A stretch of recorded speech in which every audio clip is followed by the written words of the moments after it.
नमस्कार दोस्तों, मैं हूं आपकी होस्ट मोनिका और डॉक्टर कहे थे कार्यक्रम के इस नए एपिसोड में आपका स्वागत है।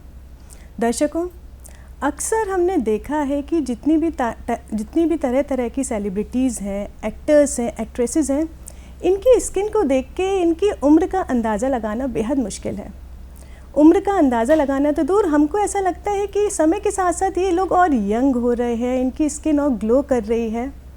डेफिनेटली हमें पता है कि इसके पीछे इनकी एक हेल्दी लाइफस्टाइल होती है, एक हेल्दी डाइट होती है जिसे ये लोग मेंटेन करते हैं। बट इसके साथ साथ एक बहुत इम्पॉर्टेंट चीज़ भी है जो एक बहुत इम्पॉर्टेंट रोल प्ले करती है। जी हाँ, हम बात कर रहे हैं different kind of aesthetic medicines की, जिसको हम कॉस्मेटिक ब्यूटी ट्रीटमेंट्स भी कहते हैं। ये ट्रीटमेंट्स ये सेलिब्रिटीज़ तो कराते ही हैं, बट आज आम जनता भी ये ट्रीटमेंट करा रही है और इनसे एसोसिएटेड बेनिफिट्स को उठा रही है। बट मेरे ख्याल से किसी भी ट्रीटमेंट को कराने से पहले उसके बारे में एक डिटेल्ड नॉलेज होना बहुत ज़रूरी है।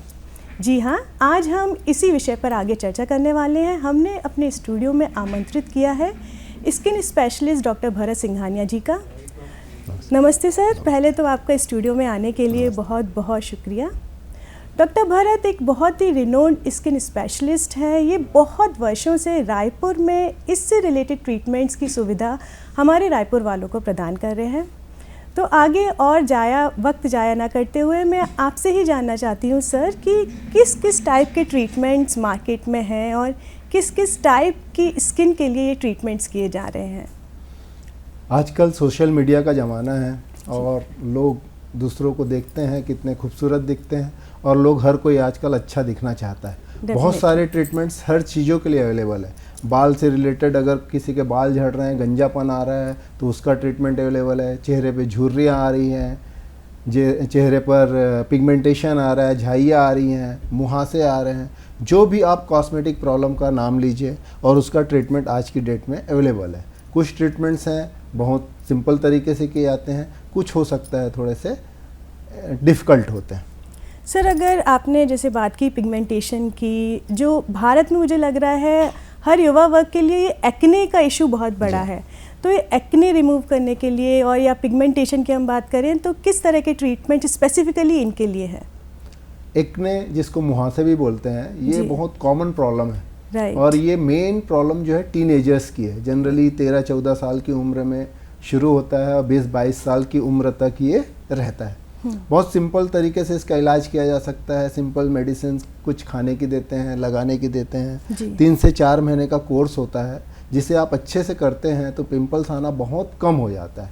बीच बीच में थोड़े बहुत एपिसोड्स पिंपल्स के आ सकते हैं, उसे अगर आप थोड़ा बहुत दवा लगा के अपने डॉक्टर से कंसल्ट करके आप ट्रीटमेंट करेंगे तो काफ़ी हद तक चला भी जाता है।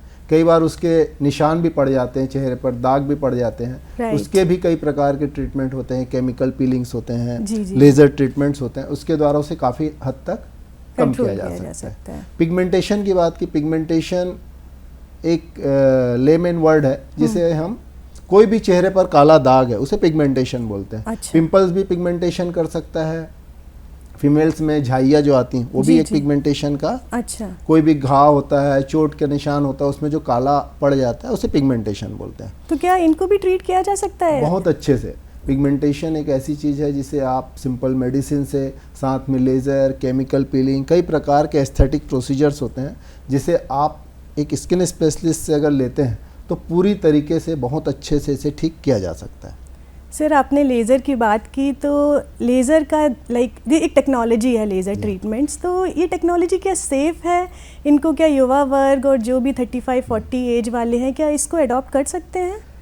लेज़र बहुत से टाइप के होते हैं एक्चुअल में। सबसे इम्पॉर्टेंट चीज़ों में रहती है आप किन से आप इलाज करा रहे हैं। आपको पता होना चाहिए कि आप अपनी प्रॉब्लम के लिए सही डॉक्टर के पास या सही स्पेशलिस्ट के पास जा रहे हैं कि नहीं। आज की डेट में ये जो एस्थेटिक ट्रीटमेंट्स हैं, जो लेज़र ट्रीटमेंट्स इसमें सब आते हैं, एक स्किन स्पेशलिस्ट से उसका भी एक्सपीरियंस कितना है और किस टाइप के लेज़र उनके पास है, ये सब आपको अच्छे से एक थारो रिसर्च करके ही डॉक्टर के पास जाना चाहिए।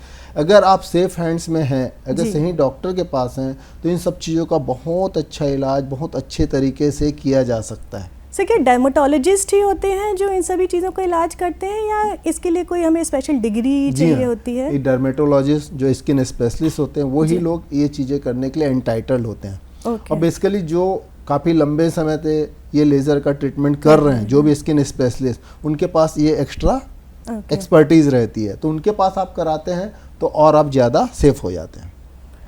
ये जो प्रोसीजर्स हैं मोस्टली, अगर लेट से हम कोई भी लेज़र ट्रीटमेंट की बात करें, अगर पिगमेंटेशन या एक्ने है या चेहरे पे पिंपल्स हैं, तो मुझे लगता है ये सर्जिकल प्रोसीजर्स तो नहीं होता, मतलब जो बिकॉज एस्थेटिक और cosmetic treatments, because this doesn't sound like natural treatments. नहीं, जो आप एस्थेटिक ट्रीटमेंट बोलते हैं उसमें 90% आप समझ सकते हैं कि ये सब पीलिंग, लेज़र नॉन सर्जिकल ही होते हैं। ये नॉन सर्जिकल कुछ ट्रीटमेंट्स उसमें जो एस्थेटिक प्रोसीजर्स के कुछ ट्रीटमेंट्स अगर ज़्यादा डीप जाना है या ज़्यादा कुछ सर्जरी करके उसे ठीक करना है, तो उसमें एस्थेटिक प्रोसीजर के 10% केसेस में आप समझ सकते हैं कि सर्जरी की ज़रूरत पड़ सकती है, अगर आपकी ज़रूरत है तो। अदरवाइज 90% जो केसेस रहते हैं आपको लगाने वाली मेडिसिन दी जाती है, खाने वाली मेडिसिन दी जाती है, लेज़र, पीलिंग, इसमें जो कट वट वाली कोई बात नहीं होती, इसमें ब्लड निकलना इस टाइप की बातें नहीं होती है, सिंपल तरीके से होते हैं। थोड़ा बहुत पेनफुल हो सकता है जिसे आप सुन्न करके आप किया जा सकता है। मोस्टली आजकल हम देख रहे हैं, अगर इंस्टाग्राम की बात लें, यूट्यूब में, तो मोस्टली सेलिब्रिटीज़ बोटॉक्स पे बहुत जा रहे हैं। लाइक वो अपनी आइज़ के अराउंड फिलर्स कराते हैं, चीक्स में फिलर्स कराते हैं, उसमें सीरिंज का यूज़ होता है, तो वो देख के बहुत डर सा लगता है कि इज़ इट सीरियसली सेफ? तो थोड़ा सा बोटॉक्स और इन फिलर्स के बारे में थोड़ी सी नॉलेज दें। बोटॉक्स बेसिकली यूज होता है आपके चेहरे पे जो फाइन लाइंस होती हैं, रिंकल्स जिसे बोलते हैं, अच्छा, झुर्रियाँ बोलते हैं, उसके लिए होती है। ये बोटॉक्स इंजेक्शन से आपकी मसल हल्की सी सुपरफिशियल पैरालाइज हो जाती है, जो लाइंस बनती हैं वो पूरी तरीके से ख़त्म हो जाती है, और बहुत ही सिंपल प्रोसीजर होता है। हाँ, इसमें जो इंसुलिन वाली नीडल, जो सबसे पतली नीडल होती है, उसका उपयोग किया जाता है। हाँ। और स्किन को शून्य करने के बाद आपके माथे पर जो लाइंस है या आइस के आसपास जो लाइंस बनती हैं, हाँ, उस पर छोटे छोटे बारीक इंजेक्शन दिए जाते हैं, जबकि उसका जो दर्द होता है ना के बराबर होता है। मैक्सिमम आप बोल सकते हैं चींटी काटने का जो दर्द होता है वो होता है। तो ये बहुत ही सेफ प्रोसीजर है। बस बताया ना, कोई भी स्किन का प्रोसीजर आप करा रहे हैं, आप एक्सपर्ट्स हैंड्स में अगर करा रहे हैं तो 100% सेफ है। अदरवाइज आप किसी क्वैक के हाथों में पड़ गए तो वो सिंपल प्रोसीजर भी आपके लिए रिस्की हो सकता है। और जैसे लेट से अब मुझे बोटॉक्स के लिए जाना है, मैं गई, मैंने अपॉइंटमेंट लिया एंड मैंने एक बार बोटॉक्स करा लिया, तो क्या ये फ्रीक्वेंसी भी होती है कि like every 6 months I have to repeat this process, कि एक बार हो गया तो हो गया? बोटॉक्स इंजेक्शन का असर जनरली 6 से 8 महीने रहता है। उसके बाद आपको वापस री इंजेक्ट कराना पड़ता है। और थोड़ा कॉस्टली भी होता है। अच्छा। तो हर किसी के लिए अफोर्ड करना मुश्किल होता है, लेकिन रिजल्ट्स इसके नो डाउट बहुत फैंटास्टिक रहते हैं। और किसी भी एज में करा सकते हैं? जनरली आपके चेहरे पर जो लाइंस बनती हैं या रिंकल्स बनते हैं आफ्टर 30-35 ही बनते हैं, तो जनरली बिफोर 30-35 तो इंडिकेटेड नहीं रहा। वो डिपेंड करता है आपके स्किन, एक डॉक्टर आपकी स्किन को देखेंगे, आपकी ज़रूरत बताएंगे, उसके बाद आपको एडवाइस करेंगे। एंड आई होप इसके कोई साइड इफ़ेक्ट्स नहीं होंगे। सबसे पहले मैंने आपको बताया कि एक्सपर्ट्स हैंड्स बहुत जरूरी है जी। और जो थोड़ा बहुत पेन चींटी काटने के जितना, वो एक साइड इफेक्ट्स बोल सकते हैं जी। और रेयर केसेस में कई बार थोड़ा बहुत हल्की सी स्किन कुछ दिनों के लिए ज़्यादा पैरालाइज रह जाती है, थोड़े बहुत साइड इफेक्ट्स, आई टोसिस करके प्रॉब्लम बोलते हैं, वो हो सकती है। That too very rare. Okay.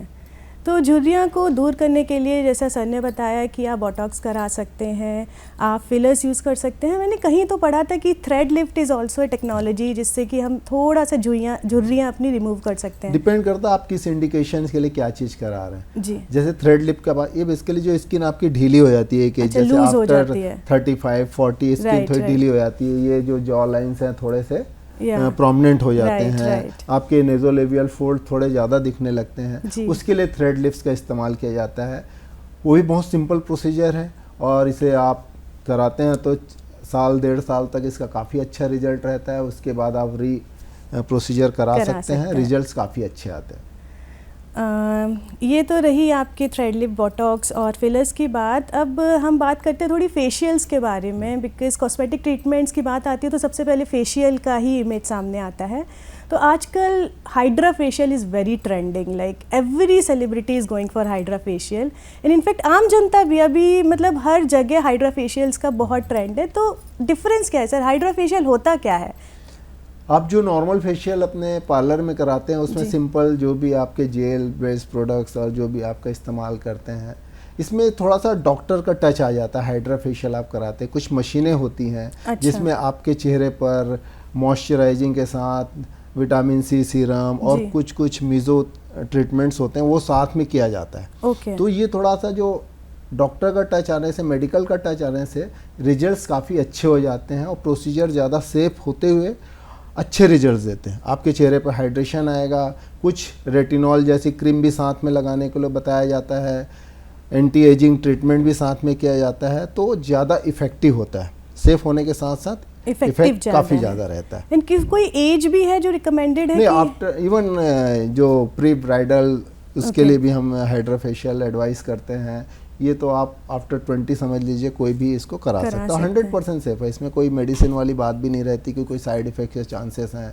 आप ये स्किन टाइप पे डिपेंड करता है कि किसकी कितनी टाइप की स्किन है? लाइक स्किन का डिपेंड करता है कि स्किन, अच्छी बात ये रहती है ना, आप स्किन स्पेशलिस्ट के पास अगर ये सब प्रोसीजर कराते हैं तो स्किन स्पेशलिस्ट को कहीं भी लगेगा आपकी स्किन थोड़ी सेंसिटिव है, राइट, तो आपको वो तुरंत ट्रीटमेंट उसके हिसाब से एडजस्ट कर देंगे। इवन आपको कोई ट्रीटमेंट है वो आपको मना भी कर सकते हैं कि आपको ये ट्रीटमेंट अभी सूट नहीं करेगा, अभी आपको नहीं कराना चाहिए। ये एडवांटेज होता है। सो हाइड्रा फेशियल के अलावा और भी कुछ टाइप के फेशियल्स हैं जिससे हम अपनी स्किन को ग्लोई बना सकते हैं? मेडी फेशियल बोलते हैं। हाइड्रा फेशियल मेडी फेशियल का पार्ट है। मेडी फेशियल में मेडिकल फेशियल है ना, तो इसमें बहुत सारी मेडिसिन का इस्तेमाल किया जाता है। जैसे एंटी एजिंग फेशियल आपके चेहरे पे किया जाता है, तो उसमें आपको एंटी एजिंग प्रोडक्ट्स साथ में इस्तेमाल करते हैं। तो वो कंज्यूम करने के लिए होते हैं? नहीं, कंज्यूम करने के लिए। जो ड्यूरिंग फेशियल है ना, आपके चेहरे पर कुछ एंटी एजिंग क्रीम लगाई जाती है, साथ में लेजर का शॉट्स भी आ जाता है। तो उसको मेडी फेशियल, उसमें से एक प्रकार होता है आपका लेजर फेशियल। लेजर फेशियल से आपके स्किन में लेजर के शॉट्स दिए जाते हैं, उससे आपके स्किन और ज़्यादा ब्राइटनिंग का इफेक्ट आता है और ज़्यादा ग्लोइंग आता है। हाँ, लेकिन ये पूरी तरह से लेज़र का ट्रीटमेंट, इसे फेशियल नाम दिया गया है। इसको भी, ये भी 100% सेफ है। इसमें भी ऐसी कोई बात नहीं है कि आपके कोई सर्जिकल प्रोसीजर करा रहे हैं। तो लेज़र फेशियल अब हमें लेना पड़ेगा एक छोटा सा ब्रेक। दर्शकों जुड़े रहिएगा, हम मिलेंगे एक छोटे से ब्रेक के बाद।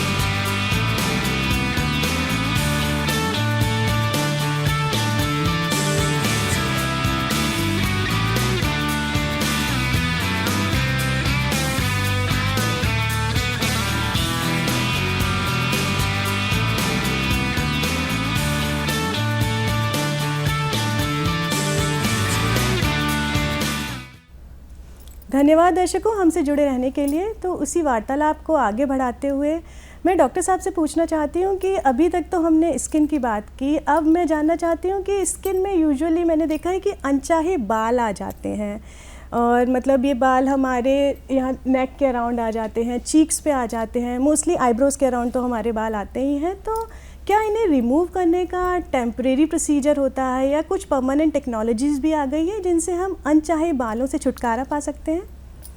अनचाहे बाल बहुत कॉमन प्रॉब्लम है आजकल। लाइफस्टाइल, हार्मोनल इश्यूज, इसके कारण गर्ल्स में, टीनेजर्स गर्ल्स में या फीमेल्स में हार्मोन रिलेटेड इश्यूज बहुत होते हैं, जिसकी वजह से अनचाहे बाल, खासकर अपर लिप, चीन एरिया में बाल आते हैं।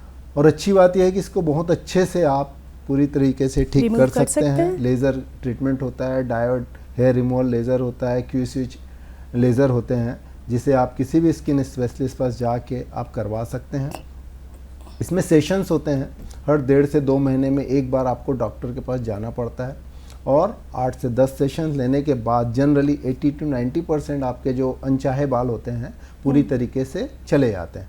साथ में इसके आपके डॉक्टर आपका हार्मोनल पूरा ट्रीटमेंट करते हैं। साथ में अगर कुछ हार्मोनल इश्यूज़ है तो उसका भी ट्रीटमेंट साथ में किया जाता है। और लेज़र ट्रीटमेंट बहुत ही सेफ़ है, इसमें कहीं कोई प्रकार का साइड इफ़ेक्ट्स नहीं होता है।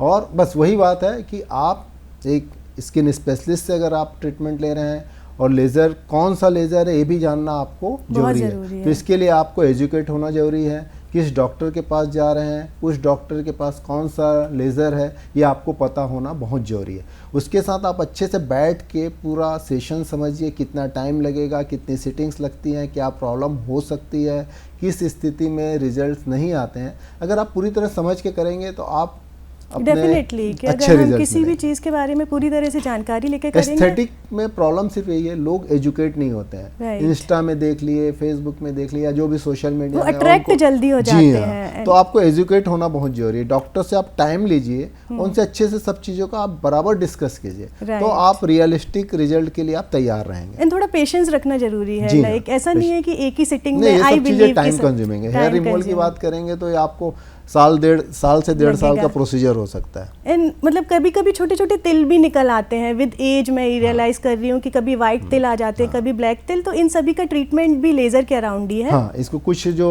मोल्स होते हैं लेजर से निकल जाते हैं, कई नीडलिंग से, नीडल सिंपल जो सिरिंज वाली नीडल होती है उससे भी प्रिक करके, कई मिलिया जिसको बोलते हैं उसको निकाला जा सकता है, और कई में तो क्रीम भी, सिंपल क्रीम से भी जो छोटे छोटे फ्रैकल्स होते हैं उन्हें भी दूर किया जा सकता है। सर रायपुर में लोग करा रहे हैं ऐसे लेजर ट्रीटमेंट्स, लाइक परमानेंट आपका हेयर? ये सब चीज़ें इतनी कॉमन है हमारे पास। आज की डेट में हमारी जो ओपीडी रहती है, हमारे पास जो पेशेंट्स रहते हैं 30 to 40% जो पेशेंट्स रहते हैं सिर्फ एस्थेटिक वाले रहते हैं। अच्छा। हमारे पास दोनों प्रकार के पेशेंट्स आते हैं। 50 to 60% जो पेशेंट रहते हैं स्किन रिलेटेड डिसीज के लिए आते हैं, और 40% तक पेशेंट जो रहते हैं एस्थेटिक के लिए। अब डिपेंड करता है कि उन लोग कितना अफोर्ड, क्योंकि ये सब चीज़ें थोड़ी कॉस्टली होती हैं, तो डिपेंड करता है कि उन लोग अफोर्ड कर सकते नहीं कर सकते। लेकिन अवेयर आजकल हर कोई हो रहा है और कराना हर कोई चाहता है। जानकारी तो ले ही लेते हैं। राइट, स्पेशली मैं आजकल देख रही हूँ बॉयज के अराउंड ये ट्रेंड बहुत हो रहा है। लाइक गर्ल्स तो कंसर्न रखती ही है, महिलाएं तो हैं ही, बट पुरुष भी बोला। जितना अवेयर आजकल फीमेल्स हैं उतने ही अवेयर जेंट्स भी हो रहे हैं, और सब कोई ट्रीटमेंट ले रहे हैं। इवन जो गर्लफ्रेंड रहती है अपने बॉयफ्रेंड के लेके आती है कि इनका भी ट्रीटमेंट आप ये कर दीजिए। राइट, तो मतलब दोनों साथ में भी सेटिंग्स ले रहे हैं आजकल। मतलब ये बहुत आजू बाजू के बेड में बैठ के ट्रीटमेंट लेते हैं। स्पेशली सर आजकल मैं देखती हूँ कि जो भी सेलिब्रिटीज़ होती हैं, ऐसा लगता है कि इनका यूजुअली जो भी ब्लॉग्स डालते हैं इनका मेकअप उतरता ही नहीं है। तो कभी कभी वो ब्लॉग्स में बताती हैं कि उन्होंने परमानेंट आईलाइनर्स करवाए हैं। तो क्या ऐसी चीज़ें भी हैं कि लाइक परमानेंट आप मेकअप करा सकते हैं, and how is it safe? Permanent makeup एक बहुत कॉमन प्रचलन में आजकल। आपके पूरे लिप्स को पिंक कर दिया जाता है, आईब्रोज आपके बना दिए जाते हैं। ओके, ये भी अच्छी बात है कि ये सब चीज़ें बहुत सिंपल हैं, इसमें कोई ऐसा साइड इफेक्ट्स की बात नहीं है। इनकी एक्सपर्टीज़ लेकिन एज ए डर्मेटोलॉजिस्ट भी करते हैं और कई पार्लर भी करते हैं। ये सब चीज़ ओवरलैपिंग चीज़ है। हाँ। जिसमें आप कुछ परमानेंट मेकअप जो अच्छे से कोर्स किए रहते हैं उनसे ही कराना चाहते हैं। यहाँ पर मैं बोल सकता हूँ कि आप स्किन स्पेशलिस्ट के पास ना जाकर, अच्छा। अगर जो इस चीज़ की ट्रेनिंग अच्छे से लिए हैं, जो लोग रेगुलर करते हैं, उनसे कराएंगे तो आपको रिजल्ट ज़्यादा अच्छा रहेगा। ये एज ए मेडिकल फील्ड का पार्ट नहीं है, लेकिन बहुत सारे डर्मेटोलॉजिस्ट हैं जो आज की ट्रेनिंग लेके ये करते हैं। तो कभी भी आप कोई प्रोसीजर अगर डर्मेटोलॉजिस्ट से करा रहे हैं तो नो डाउट आप एक्स्ट्रा एडवांटेज पे रहते हैं। लेकिन अगर बहुत सारे पार्लर वाले हैं या जो दूसरे फील्ड से हैं, उन लोग भी ये सब ट्रीटमेंट करते हैं और काफ़ी अच्छे रिजल्ट हैं। परमानेंट का मतलब ये परमानेंट नहीं होता है। अच्छा। इसकी भी एक लाइफ होती है। जो भी आप मेकअप कर रहे हैं, हाँ। 6 महीने, साल भर, 1.5 साल, जो भी प्रोडक्ट्स की लाइफ रहती है वो करने वाले आपको अच्छे समझा देंगे। हाँ, लेकिन रिजल्ट अच्छे रहते हैं।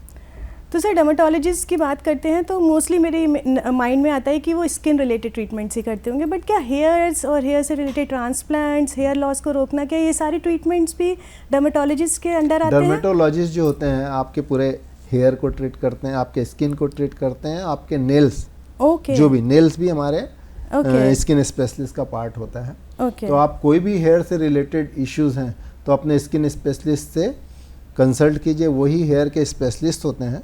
जो भी समस्या है आप उनसे बात कर सकते हैं। हेयर लॉस का आपका कारण को समझना पड़ता है, आपके किस कारण से आपके बाल कम हो रहे हैं, झड़ रहे हैं, उस कारण को ट्रीट किया जाता है जी। जैसे आपने हेयर ट्रांसप्लांट की बात की, हेयर ट्रांसप्लांट जो बाल जब आपके जड़ पूरी तरीके से खत्म हो जाते हैं जी। जब वहाँ पर दवाइयों से बाल आने के चांसेस नहीं होते हैं, तब हेयर ट्रांसप्लांट किया जाता है। वो एक सर्जिकल प्रोसेस होता है, उसमें कट लगना है, ब्लड आना है, एक दिन का पूरा 6 से 8 घंटे की सर्जरी होती है।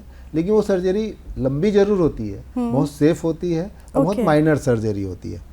लेकिन 6 से 8 घंटे उस सर्जरी में लग जाते हैं। सो डेफिनेटली ये सारे प्रोसीजर्स कॉस्ट लेके आते हैं, like these are costly procedures. Beauty cost beauty अगर कम्स विद कॉस्ट। ब्यूटी आप समझ लीजिए, ब्यूटी ट्रीटमेंट जो समझ लीजिए एक प्रकार से लग्जरी है। इसमें आपको जो भी, क्योंकि जितने भी प्रोडक्ट्स आते हैं बेसिकली सब कॉस्टली होते हैं, लेज़र मशीनें बहुत कॉस्टली होती हैं और ट्रीटमेंट भी काफ़ी सिंपल नहीं होते, मतलब उसको आपको लेज़र से करना है तो एक्सपर्टीज़ की ज़रूरत, इसलिए ओवरऑल जो कॉस्ट फैक्टर है थोड़ा सा बढ़ जाता है। थोड़ा सा बढ़ जाता है।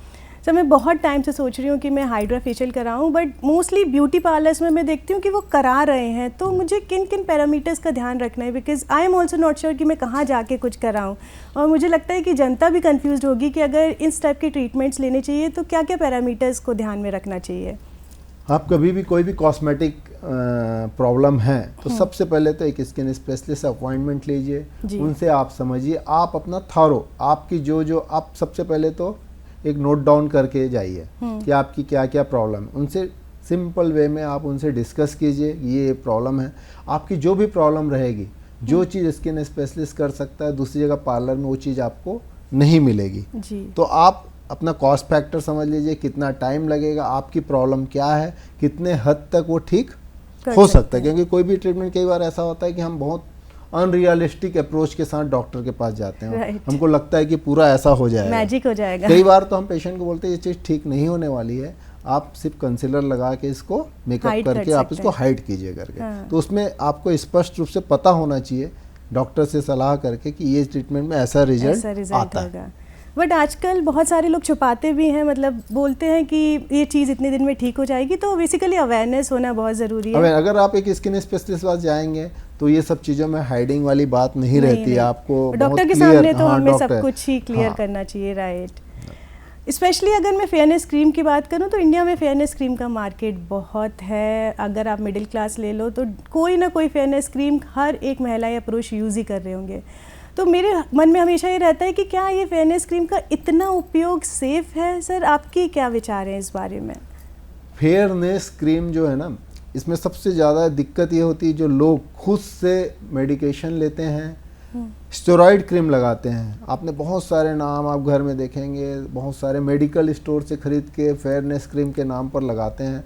जनरली उसमें 99% केसेस में स्टेरॉइड्स होते हैं। अच्छा। वो जो स्टेरॉइड्स होते हैं आपके स्किन को, आप 1 महीने उस क्रीम को लगाएंगे, आपका चेहरा काफ़ी साफ लगने लगेगा। आपको हर कोई पूछेगा आप क्या क्रीम लगा रहे हैं करके, जी। लेकिन उसके बहुत ज़्यादा साइड इफ़ेक्ट्स होते हैं। उसके कारण आपकी स्किन पतली होने लगती है, धूप में जाने से चमड़ी पूरी लाल हो जाएगी, आपके आँखों पर दुष्प्रभाव होता है, उसके कारण मोतियाबिंद की प्रॉब्लम होती है।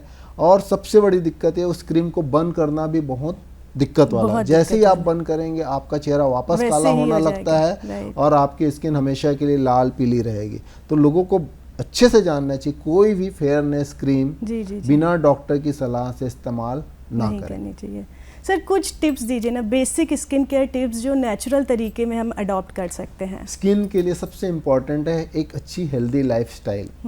खान पान आपका बहुत अच्छा होना चाहिए, जंक फूड मिनिमम होना चाहिए, वाटर इनटेक अच्छा होना चाहिए और सन प्रोटेक्शन जो हम बहुत ज़्यादा निगलेक्ट करते हैं। हमारे यहाँ तो ऐसी गर्मी बहुत ज़्यादा पड़ती है, तो कभी भी धूप में जाएं सनस्क्रीन लगाइए, साथ में आप कैप पहनिए, स्कार्फ लपेटिए, गॉगल्स, ये सब चीज़ें करते हैं आपकी स्किन बहुत हेल्दी रहेगी। बाकी कुछ भी अगर प्रॉब्लम होती है, अगर लगता है कि ये हमको प्रॉब्लम है, सनबर्न हो रहा है या स्किन से रिलेटेड प्रॉब्लम हो रही है, सेल्फ मेडिकेशन ना करके अपने डॉक्टर से कंसल्ट कीजिए।